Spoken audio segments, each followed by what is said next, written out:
Alkoholį vartojau daugiau kaip 10 metų, 12 galbūt, plius minus, tačiau pastaruosius 10 metų vartodavau praktiškai kasdien. Nebuvau tas žmogus, kaip sakyt, pasiekęs dugną, kas mane pažįsta, galvodavo, kad aš vartoju progomis, kad neturiu problemų kabutėse, iš tikrųjų visi, kas vartoja, nesvarbu kiek dažnai ir kiek gausiai, visi turi problemų be išimties. Nebuvau tas žmogus, kuris ten prarado šeimą, darbą, namus ar atsidūrė gatvėje, tačiau suvokiau, kad lietai skęstų, kad blogėja sveikata. Tiesiog atėjau iki momento, kai pradėjau sirgti ten visom įmanomom infekcijom, nors iki tol buvau labai sveikas žmogus, rytais vos pakeldavau kojas, pagirių tokių sunkių gal ir nebūdavo, bet vis tiek būdavo be galo sunku fiziškai keltis ir eiti kažką dirbti ir daryti.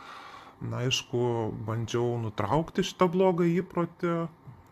Kaip žmogus turintis medicininį išsilavinimą, pirmiausiai kreipiausi į psichoterapeutą, psichiatrą.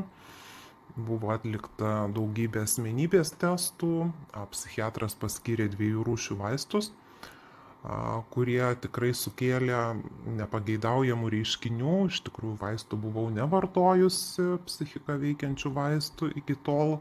Kentėjau nuo pykinimo, kentėjau nuo tokių pagerintų naktinių košmarų, nors alkoholio tuo metu negėriau ir tokios būsenos lyg miegu, bet lyg nemiegu. Tai buvo, nežinau, baisu, blogai. Aišku, kad vaistus po kažkiek laiko nutraukiau, paraleliai vyko ir psichoterapija, tai yra vaikščiojau pas psichologę. Gaudavau motyvacijos palaikymo, tačiau tokio išsivadavimo visiško nejutau ir tas motyvavimas būdavo trumpalaikis. Aišku, kad neužilgo vėl grįždavau prie vartojimo, bandžiau tęsti psichoterapiją, bet tiesiog mačiau, kad jinai neduoda tokio efekto, kokio aš tikėjausi ir koks turėtų būti. Mano nevartojimai tęsdavosi nuo savaitės maksimum, yra buvę 3 savaitės ir vėl grįždavau prie senų įpročių, tiesiog susitaikiau, kad nuskęsiu, kad gyvensiu trumpiau arba įvyks kažkas labai blogo. Išklausykit seminarą, ten tikrai išgirsit, ko dar negirdėjot apie įvairias pasekmes.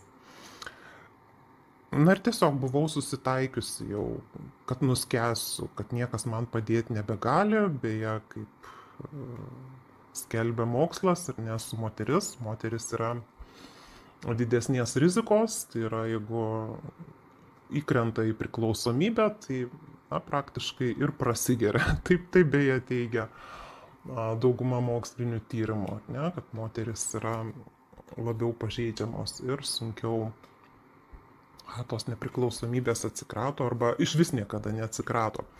Ir gyvenau tokį gyvenimą, kadangi turiu nemažai žinių, stengdavausi pataisyti sveikatą trumpom pertraukom, lašelinėm, vartodavau įvairius papildus, mikroelementus, vitaminus, papildus kepenų funkcijai atstatyti. Ir taip kažkaip stūmiausi be jokio gyvenimo džiaugsmo. Nebetęsiu, blogai labai buvo.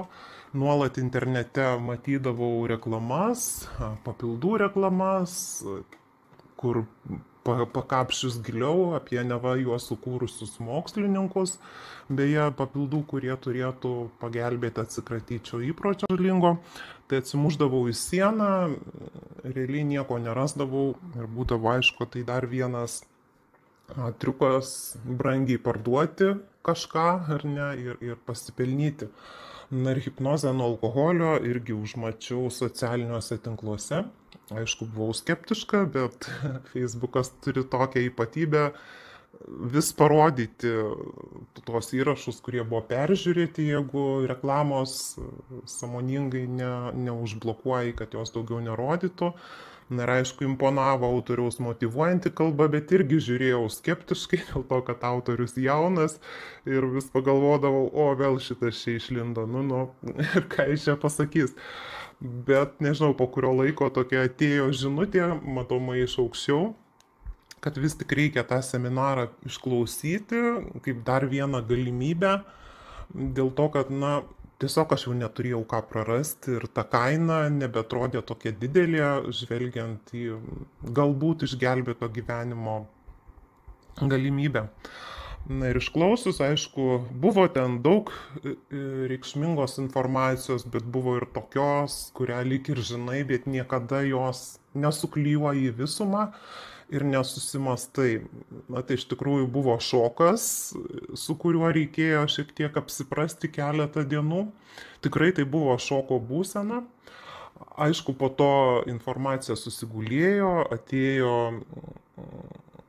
nebenoras vartoti, šiek tiek buvo dvejonių, ar tas metodas tikrai ilgalaikis, ar čia nebus taip, kad praeis savaitė ir vėl grįšiu prie senų įpročių.